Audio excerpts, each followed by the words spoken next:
Welcome to the Wisdom Words Podcast with Pastors Dale and Joel Evrist. This podcast draws wisdom from the Word to engage the questions of today. Welcome, everybody. For those of you who are new with us, my name is Joel, and I'm here with my dad, Pastor Dale, a.k.a. PD. Thanks for joining us. Hey, everyone. We are so happy to have you with us for this podcast. Welcome to episode 5. We're in a series of podcasts right now about how to have more and healthier marriages and do so through what we call the Guard Your Heart principle. In particular, we're discussing a process of discovery called courtship, which is basically a biblical and church community process for helping people discover who God is calling them to marry. Today's episode is exciting because we're going to hear some more stories from folks who've gone through the courtship process and are excited to share about it. Basically, what we're going to do is hear some stories. PD and I will make some comments, and then we'll hear more stories. We're going to start with such a great married couple in our church, James and Kaitlin Farmer. Let's hear what they have to say about some sweet moments from their courtship, some challenges they experienced, and some things they wish they could go back and say to their younger selves. Let's listen in. Yeah, so some of our sweetest moments of courtship, there were several that came to mind as I was thinking and praying into this time. And one of the first is not technically part of our courtship. It was pre-courtship. Mm-hmm. But I remember I went and was helping somebody with their taxes after church on a Sunday. And after I got done, I felt very specifically from the Lord, hey, I want you to go to Barnes & Noble. And I'm like, but maybe Caitlin's there. I'm like, should I go?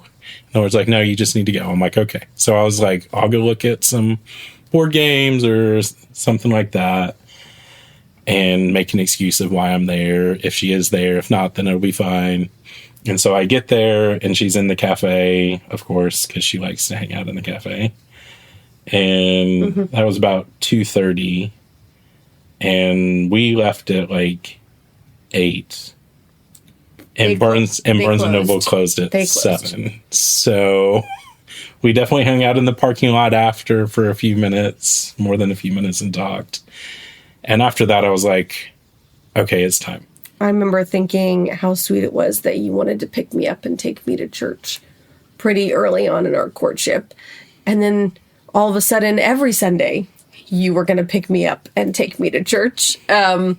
So just in case normal people missed that we were in a courtship, they figured it out pretty fast. Came pretty obvious. So I definitely thought that was pretty sweet. I've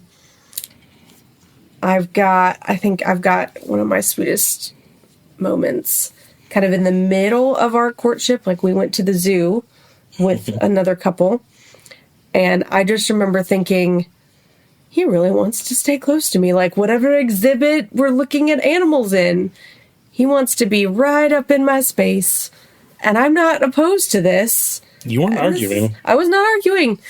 And I was like, this is not a, man, I'm going to have to talk to him about this because, I'm a touchier person. It was like, okay, good. I like this. This makes me feel loved and appreciated. Not that we were at that point, but I was like, this is a good thing that I really like. And it's very sweet to me that I'm not having to try and convince him that being close to me is a good idea. For me, a sweet moment in the midst of not great moments. Because the next day I went up to Indiana for my dad. He was very, very sick in the hospital. Yeah. And so within a week of that, he had passed. And it was just very sweet because I got to talk to my mom while we were, in the room with my dad. And I was just like, I'm pretty sure she's the one. And so she was like, well, I know Kaitlin has a good voice, so I'd like her to sing at my dad's funeral. And so she was more than gracious and was able to come up. And so to me, that just, after all of that, I knew that she was the one, but I was like trying to walk it out. submitted to leaders. And so it was very sweet that some of the leaders were like, why are you here and not with James? Like, you need to go, you need to be up there with him in this time. So that was very sweet. She dropped a lot of things to come out and be there, which meant quite a bit to me. It was a very sweet moment. Some of the challenges that I faced leading into this courtship, I had felt release probably in February, mid to late February, to pursue a courtship with Kaitlin. And it wasn't until mid-April that I really started to do that. And part of that was just even a hesitancy, having gone through a courtship fairly recently before that. No, it's funny how you assume things will not affect you until you're actually challenged in your belief in that scenario. So I assumed that at any point, any future relationship or courtship, I was going to be ready, because my first courtship that didn't end in marriage had been at least 7 years in the past at that point. And it was interesting how the prospect of a potential courtship brought up a lot of things that were very challenging, a lot of emotions, and a lot of things that I had to re-release to the Lord. And so trying to make sure that I actually saw a potential future, because James was not like somebody I had just met. He was somebody that I'd known of for years, but he had never been in my circle. He'd never been my friend particularly, really. And so there was a lot of challenge leading up to, okay, if I say yes, then I have to be able to see a potential future, because that's not fair to me, to him. So I almost felt like that was the harder part, was going, okay, I think I am going to say yes. I think I am. I think this is what I'm supposed to do. I think another one of my challenges was really learning how to communicate well with Kaitlin. And I mean, that's an ongoing process. That's still something after a couple years of marriage that I'm still having to work on. We were having a discussion and I was being very direct. For those who don't know me, I can tend to be very direct, which is not a surprise to many. But just the way that I said things, and I just remember Kaitlin in tears being like, I deserve better than this. And that was a real challenge for me, because I'm like, you're 100% right. You absolutely do deserve better than this. But that definitely was a challenge for me, because it's just like, oh man, this is a big deal. And I need to honor her as the Lord's daughter, as Scott and Nancy's daughter. Yeah, I think some of the advice that I would give my younger self when it comes to courtship was really know the season that you're in and don't get ahead of the Lord. There were several seasons where I was like, Lord, why isn't this happening? What is going on? And even as I was thinking about this and getting ready for this, the Lord brought back to mind when I was in my early 20s, I had a sense at that point that it was going to be down the road. I didn't like that. I didn't really appreciate that. But I had that sense, and I'm like, yeah, that really, and the way that it played out, it's like I was 39 when Kaitlin and I got married, or 38, turning 39. It really was a focus of like, what I would say now is be focused on the now. What does the Lord want to show you now versus what's down the road? So really understanding the season that you're ahead and not getting ahead of that. Yeah, it's interesting. I like doing courtships and having done some relationships when I was in college that were a little bit more of a more traditional model, and looking back at younger self choices all over the board. I think there's a strong reinforcement that I would make to my younger self that, there's a trust the process would be kind of my assumption. And there were a lot of people that I remember talking to after my first courtship ended the way it did. And they wanted to know if I would still recommend Courtship. And I actually said yes, because I left that relationship with a much shorter list of regrets than I would have if I felt like I had been trying to figure this other person out on my own and I just hadn't done it. And it was like, there were lots of people trying to figure out this other person besides me and figure out the relationship. And so to go back into a second courtship, it was like, you know what? I'm on team Courtship because there's a team. And I have leaders who also would recommend a yes. Then I'm covered and I don't have any regrets about going in and saying yes. Just reassuring my younger self that it's going to be okay. And that there's a wonderful safety net and a family that goes with courtship. So that's a very unique perspective that comes with courtship. And I would just, all of those kind of things, I would want to kind of hug my younger self and be like, you have these to look forward to. Stay the course.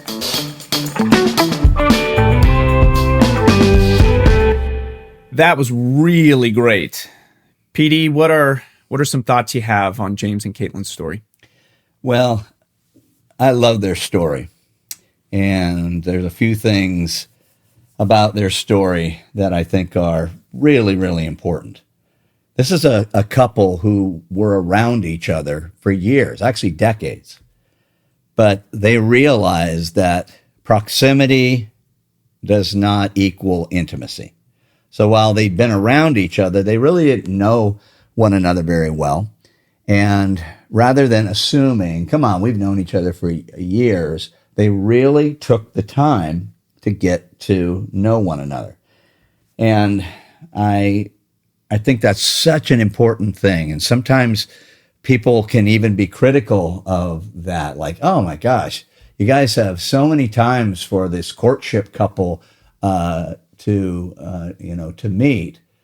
But it's all done with great intentionality, because the more time that you spend with each other, relating to each other, the more you can get an indication of whether or not only can you relate in that moment, but whether or not you could potentially relate for the rest of your lives, and be able to do day-to-day life together, because we don't have that grace with every single person, and we need to find that grace, certainly for the person that we're going to marry. I love the fact that they were very intentional and never impetuous. There was never any presumption. There was never like, oh, we just felt like doing this, and oh, we never even thought about this. It wasn't stiff. Some people also criticize this process as though it's somehow stiff and there's no spontaneity in it. And spontaneity, first of all, is way overblown.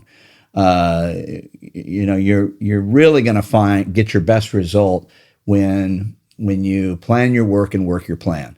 And but there's plenty of room within that for being led by the Spirit and just letting God direct your steps.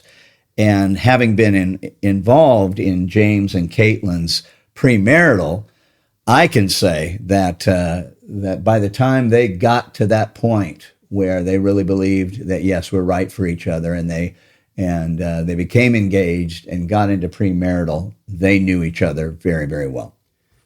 Yeah, and I really want to encourage those who are still waiting. Those that are listening to this.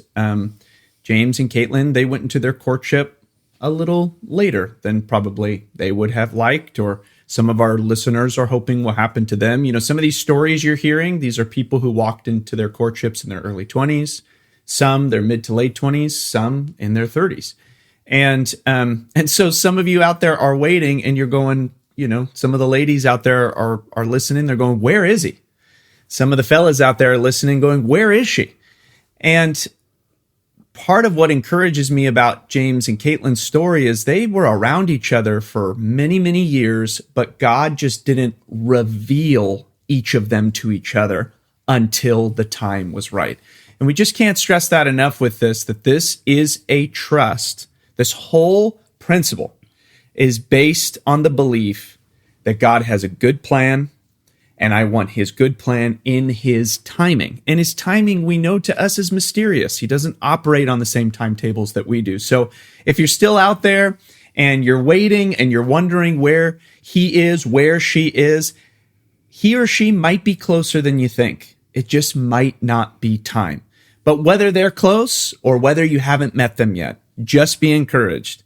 At just the right time, God's going to bring you together. You're going to see each other. You're going to feel that connection. You're going to feel that attraction. And from there, you can walk through this journey of discovery. So I really appreciated how their story brings many people who are still waiting, hopefully, a lot of encouragement. What else stuck out to you, Dad? Yeah, well, I love what you just said. I think those things are so important and worthy of underscoring. But another couple things that stuck out to me, one was how crisis and loss revealed who they were individually and who they were together. And I'm always amazed at how many times in the midst of a courtship that something will happen that really gives both parties a better understanding of who this person is. In this case, James was losing his dad, and he found out, oh my goodness, this girl's going to show up in the midst of very challenging circumstances. And from what I understand, she wasn't just a big hit with the family. She was a huge help with the family. And then I love the fact that they didn't let past courtships sour their perspective on courtship. If anything, it strengthened them in the belief that this is right. And their past courtships reinforced and informed this courtship that turned out to be the one that turned into marriage. So really good stuff from James and Kaitlin. We do want to clarify what James and Kaitlin mean. We've talked about this a little bit already, but we want to keep clarifying what they mean by leaders, because you're hearing that term a lot. And, in the day and age we live in, with all the toxic, controlling, manipulative leadership that's out there, it's important to keep clarifying what we're talking about. What James and Kaitlin are talking about, what we're talking about. Who are these leaders? These leaders are simply mature, godly, married folks who are helping to provide guidance and covering for the couple. That's basically what's going on here. It's younger folks who are interested in getting married, spending time with older folks who are already happily married. These are people that James and Kaitlin pursued. That's really important to understand in this process. These leaders are people that James and Kaitlin pursued and asked to guide them through their process. These are not adults telling James and Kaitlin what they're going to do. These are mature men and women of faith whom James and Kaitlin are going to and saying, will you help us in this process of discovery? Will you help us with ways that we can get to know each other in a pure and effective way? So, Dad, anything else before we listen into our next story? Just that on the other side, because that's always what we're looking to, on the other side of what you just heard with James and Kaitlin, not only came marriage, but came a very solid life together, now with a daughter and a home that they have together. And no one can imagine James without Kaitlin or Kaitlin without James. And that's what we're looking for. We're looking for God's fit and God's choice in bringing people together. Not perfect people, but the right people. Hey, we just want to take a moment and thank you again for joining us today. We'd love for you to subscribe to the Wisdom Words podcast if you haven't already. And if you'd like to support this ministry, you can head to lifereachresources.com or newsongnashville.com and click the Give tab.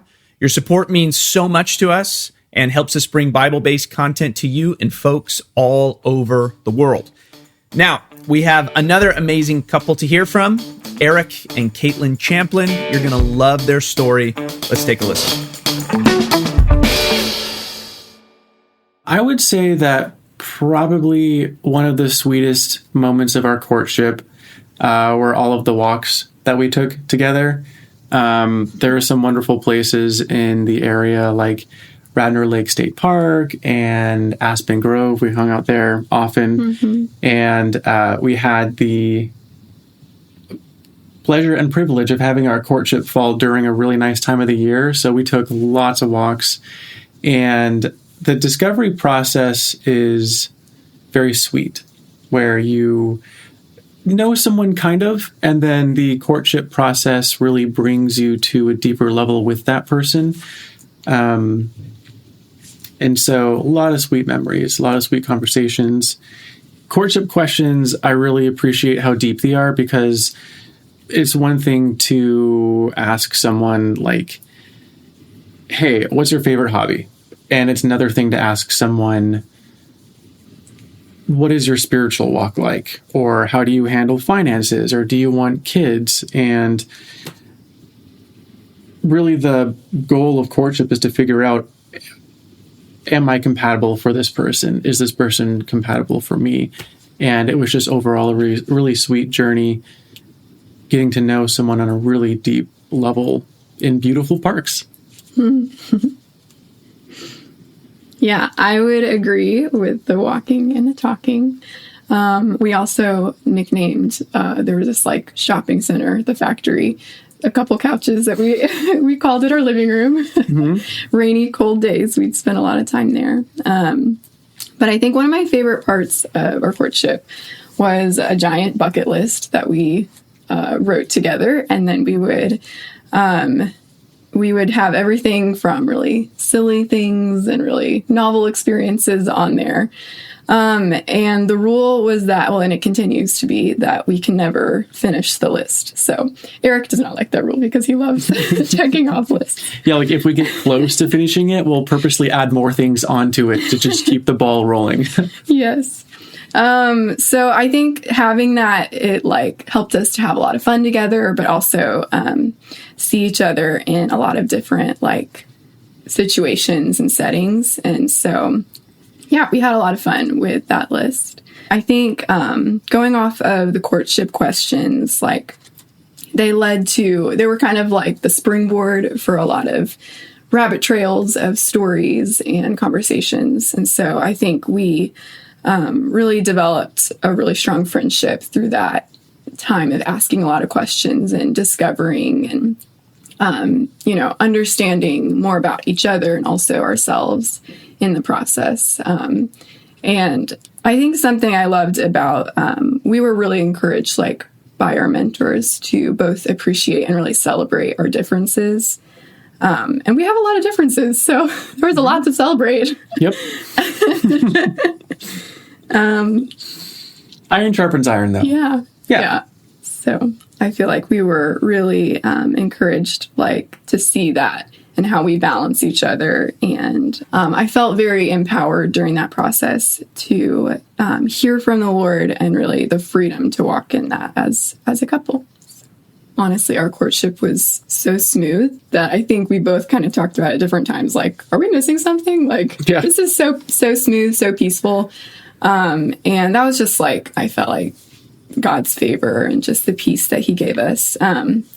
But I think like my personal challenge was probably with like just being vulnerable and sharing certain things. I was like, wow, this is so deep. Like the conversations would bring us to really deep, vulnerable places.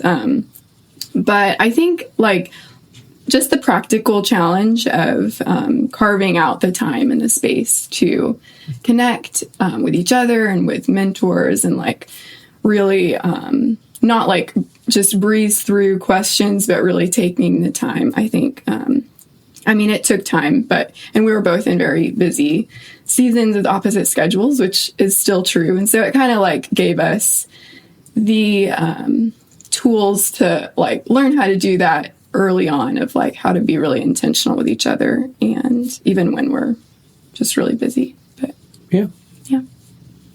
I couldn't really think of a big challenge that we had. Like there was a question that we just couldn't get past. There were some questions that were harder than others, but not necessarily challenges. So for the learnings for me, it actually came from the very first question. So the very first overarching question talked about your spiritual faith. And in that overarching question, there were a couple of sub-questions, and one of the sub-questions talked about, I forget exactly what the question said verbatim, but it was the difference between water baptism and spiritual baptism.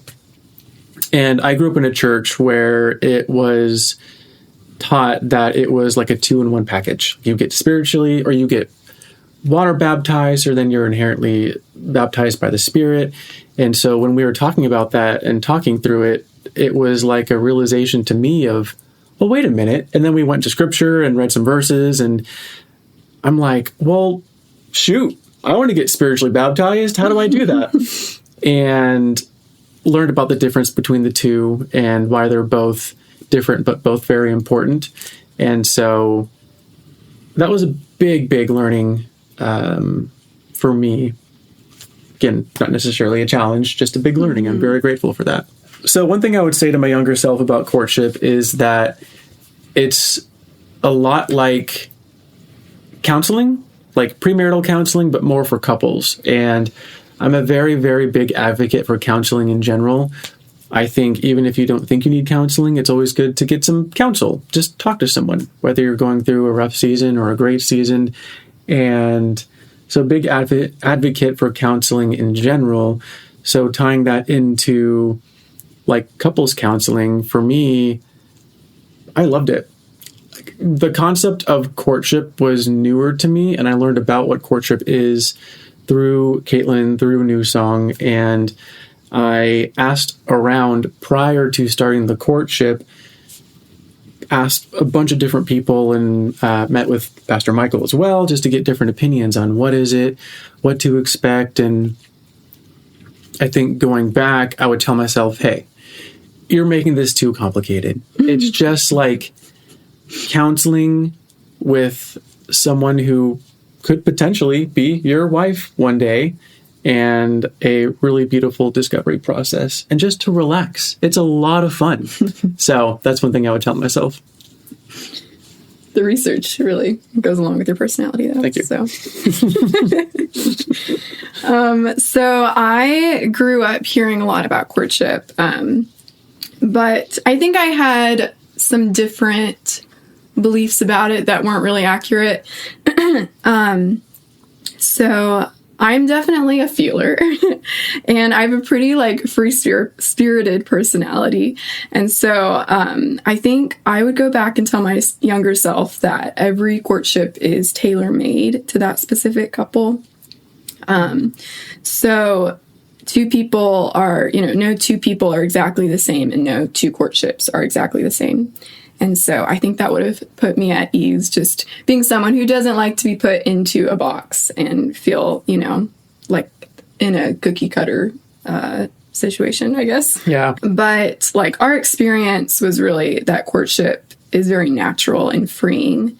Because if your goal is first and foremost to honor the Lord and then honor each other in that process and really living in the light with community, then it's just very simplistic. It's like, oh, this is so straightforward. It's not, complicated. And it really I think going back to my younger self, it really helps, the process really helps guard against both sides of the coin with infatuation and also legalism, which I think, either of those sides are not great. And so God gave us emotions for a really good reason. And the courtship process didn't feel like it was dismissing our feelings or something like that, but really giving us a way to navigate that in a real way and form a really great foundation for friendship.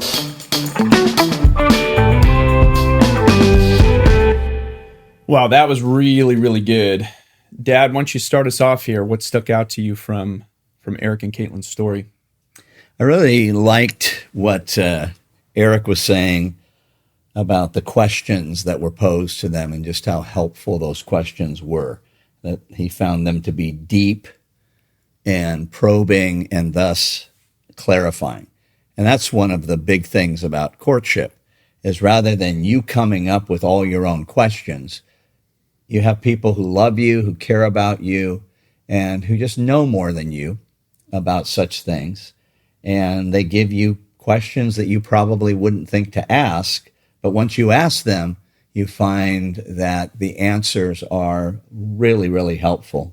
I chuckled a little bit, but I also thought it was a good thing when Kaitlin was talking about a bucket list, which is kind of another term for life goals. What are things that we see out in our future? Things we believe God's called me to do, places I feel like God's called me to go, and as they were meshing those things together, not only did they find that those things meshed, but they recognize, wow, we're going to keep adding to this list as time goes on, as it became clear to them that they belong together. And then this word discovering and discovery just keeps coming up. It's not just the fact that we call this a journey of discovery, but people really are discovering things about this other person, about themselves, and about the possibility of them being married. And then just one other thing that hit me right away was just the idea of celebrating differences. You know, it's an old saying, but opposites attract, they don't repel. And you are marrying your other. Real complementarianism is about the complementary nature of two people, not just a man and a woman, but two people with different gifts and different abilities, and coming together in a glorious blending of all of those things in helping to really shape and sharpen one another. Yeah, I really like that. You know, Eric said that you kind of know someone, but then the courtship process brings you into a, quote, deep knowledge of the person, which I think anybody listening, that's what you want when you're considering who you're called to marry. You want to have a deep knowledge of that person as you're considering if this is the Lord's fit for you. And then you already mentioned this, but Kaitlin saying that their courtship mentors encouraged them to celebrate their differences. She said that she felt empowered through that process to hear from the Lord and the freedom to walk in that as a couple. And I was just thinking about, mere compatibility versus what is divinely complementary. In other words, sometimes in the dating world, you're so focused on compatibility that you're almost willing to change yourself, hold certain things back, force out certain characteristics in yourself so that you fit with this person that you like so much. What courtship allows you to do is it allows you to be yourself and see if it fits. Just to be you. All your weaknesses, all your strengths, the things you're called to do, the past you have, put yourself out on the table. Let the other person put themselves out on the table and actually see if this is God bringing these two people together. In other words, I guess a simpler way to say it is there's no acting. You just get to be authentically you with the other person and just see what God is doing. What else? What else stuck out to you? Yeah, Eric discovered in the process of courtship not just things about Kaitlin and himself from an intellectual standpoint, an emotional standpoint. He found out that there was a deficit in his spiritual life that he didn't even know was there, as he talked about Holy Spirit baptism. And, one of the things that we trust the Lord in is that when God brings a couple together in this courtship process, He's going to reveal things at all kinds of different levels. And then I had alluded to the idea of shaping and sharpening. And one of the things I really appreciated about the way they carried things out is there was good-natured teasing, as there needs to be. Our differences are funny. They're humorous, but they're not. We're not to be cutting. We're not to be criticizing. We're not to be condescending. Nobody is superior to another person. They're just different. And those differences are not something to be tolerated. They're something to be celebrated.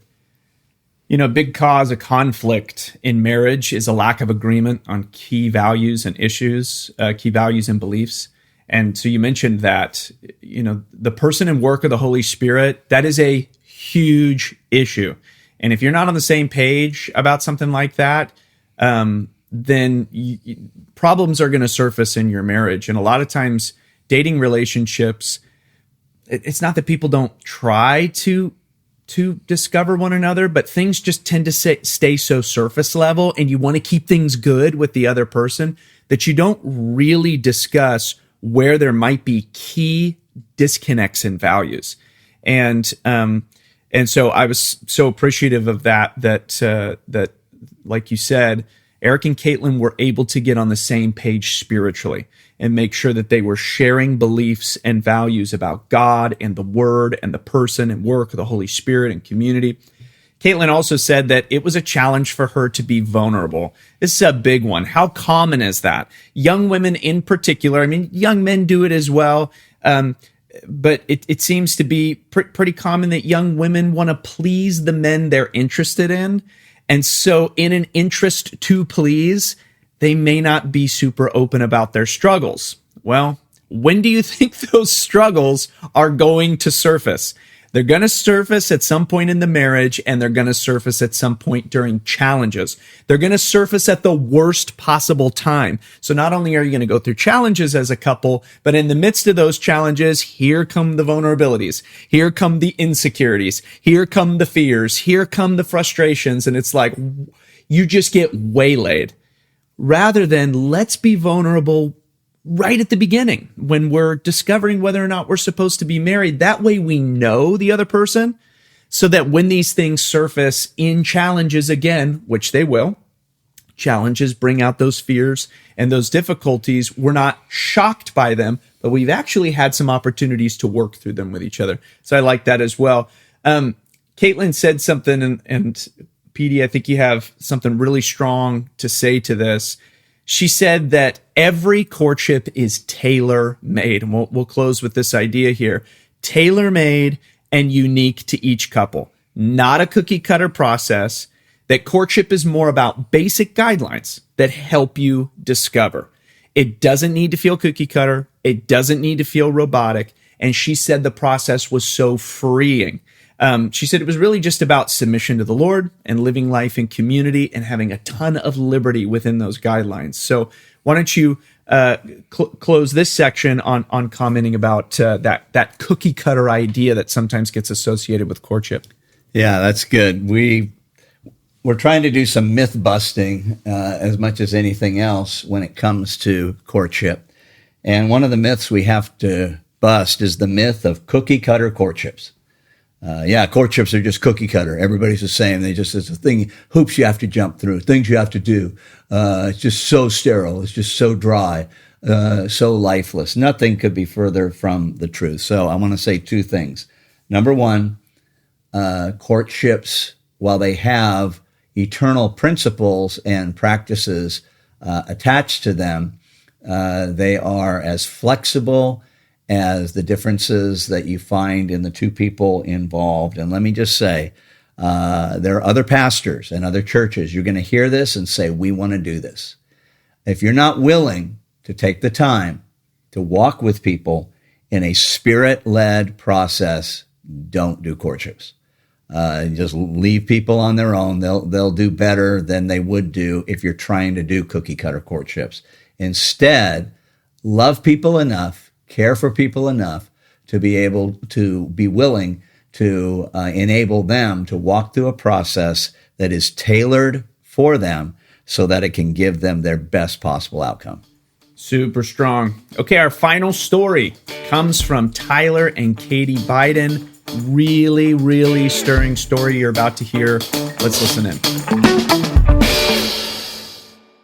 For me, I would say some of the sweetest moments of our courtship really is just being able to spend time with each other. I know for me, I liked Katie, had feelings for Katie for a long time. And so finally being able to just spend that one-on-one time together was awesome. We do more than just hang out and get coffee. We'd be able to go through some deeper questions and really get to learn more about each other and our life, even though we've known each other for our whole life, get to still dig deeper into those questions, learn more about each other, and then learn more about just our families, our walk with the Lord, what the Lord's been speaking to us. And so, I think really just the sweetest moment for me was just finally being able to just spend those one-on-one times together. And I do want to say, I remember the first time we got together where I would officially ask Katie to begin a courtship.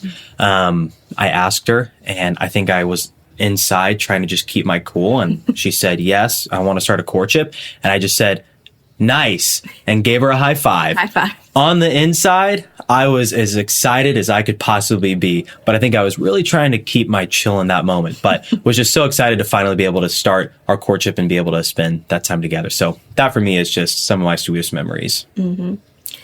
And I think for me, one of the sweetest moments was the very beginning. Tyler and I have been friends for our whole lives, but we were really good friends for about 7 to 8 years before we even started our courtship. And I had always kind of liked him. And as we got closer and closer to our courtship beginning, it was getting more and more difficult to kind of play everything close to the vest and not be too obvious with my interest in him. And because we had been friends and we had the same friend group, there was just kind of always this question in the back of my mind of like, what if he does not feel the same way that I do? What is this going to mean for our friendship? And so I remember kind of wrestling with that in the months leading up to our courtship beginning.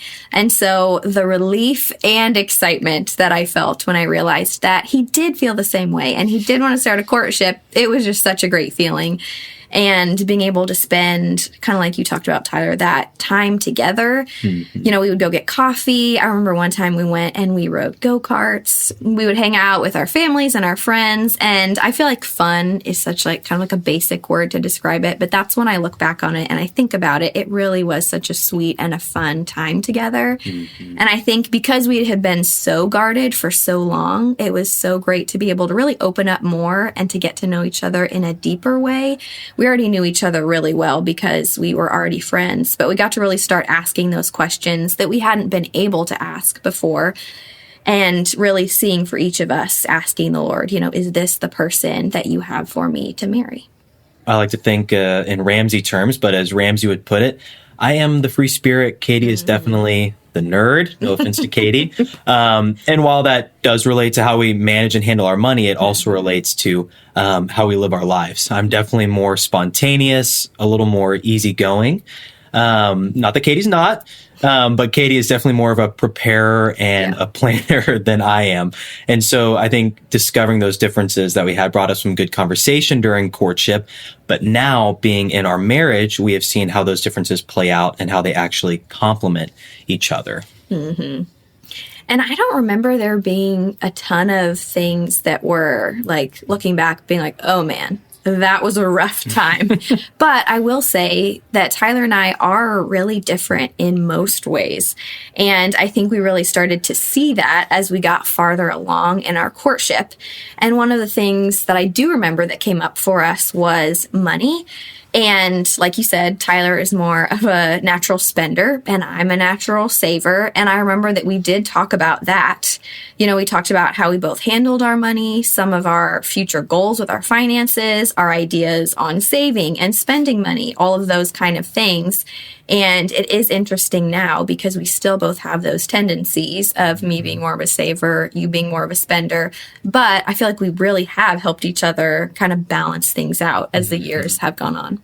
What would I say to my younger self? I think just first, courtship was awesome and courtship was worth it. I really enjoyed our courtship and just the way it allowed us to have leaders surrounding us as we were uncovering whether or not we were meant to be with each other forever. So I loved that whole process of just reminding yourself it's awesome. But I'll say this, it felt like I had to wait forever to begin one. But that is because I wasn't ready and Katie wasn't ready as well. So knowing that me, Katie, and our leaders were praying and waiting on the Lord to tell us when the perfect time was, brought a tremendous amount of peace. I knew that I didn't need to be distracted by the feelings, by my emotions, but I can know that I can trust in the Lord and that the Lord's going to allow us to start our courtship in his perfect timing. So what would I tell my younger self? Continue to be patient, continue to press into the Lord. And again, don't let the feelings and emotions distract you from what the Lord has for you in that season. Mm-hmm. Yeah. When I saw this question, it did not take me long to think of what I would say. Kind of the first thing in this phrase that just popped into my mind when I think you said it too, Tyler, is that it is worth it. Mm-hmm. You know, doing a courtship is definitely not the cool or the trendy way of doing things. It is not the world's way of doing things, but I can look back now and see even more, I think, than I understood it back then, the wisdom of courtship. I feel like in that season of my life, specifically leading up to when we started our courtship, I was able to focus so much more on deepening my relationship with Jesus instead of being so concerned about looking for a romantic relationship. Mm-hmm.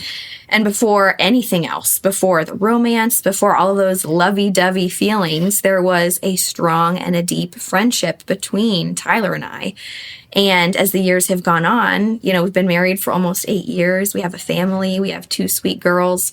And I can say 100% that Tyler is my best friend. And I'm so glad that friendship is what we started with and what we're continuing to grow even now. You know, yes, we're husband and wife, but we're also friends. Mm-hmm. And in our daily reading recently, we were reading through Song of Solomon, and it talks about not awakening love before its time. And this is a very well-known idea and concept. It's nothing new. But I was just thinking that, you know, once those feelings and emotions are set in motion, things can move so quickly. And those feelings and emotions are strong. And that's how God meant for it to be. But if it is not with the person that the Lord has for you, and it's not at a time when you're ready to be married, then instead of being able to feel all those things and enjoy them, you know, it feels more like a burden instead of the joy that I think God intended for it to be. So to wrap it all up, like I said at the very beginning of this question, courtship is worth it. And it is something that I would absolutely choose all over again.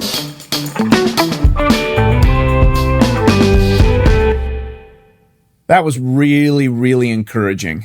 What were some things that stuck out to you, Dad? Well, one of the interesting things with Tyler and Katie is that they have grown up in our church their entire lives.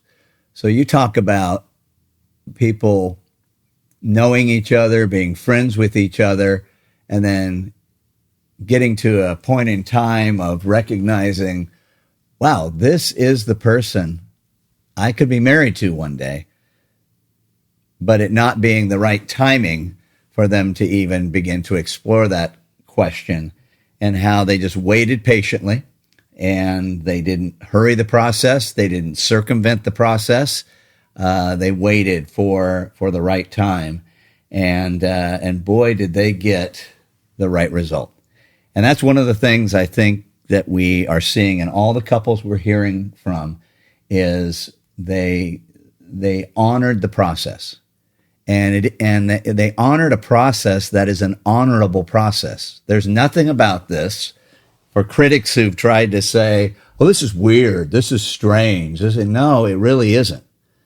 You know, when you have people who take 4 years to get a college degree, nobody says, that's weird. Why would you take 4 years to get a degree?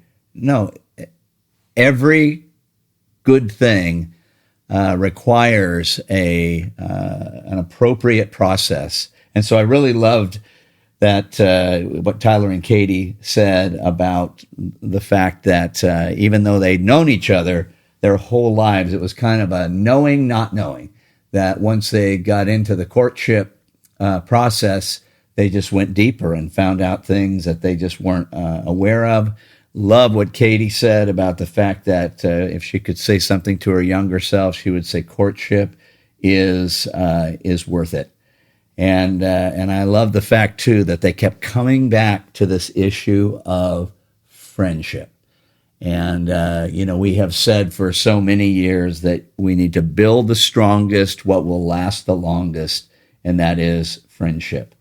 And we saw with this couple the outcome of being willing to wait and then being willing to work. What we got out of it was a loving, fruitful marriage union that is just wonderful to behold, and they're just such a good example, along with our other couples, of what can happen if you trust your Lord and you trust your leaders to lead you through a process that will get you to the desired outcome. And we hope that all these stories are encouraging our listeners. With Tyler and Katie, you've got two people born into strong Christian families, raised in the same church, discipled, coming to Christ at a young age, being baptized and filled with the Holy Spirit at a young age, going to the same camps, going to the same conferences, going on the same mission trips, building this amazing friendship before they walked into a courtship and discovered that they were called to be married. Okay, well, that's amazing, and courtship worked for them, but you'll notice that's the only story of its kind of all the other stories that we heard.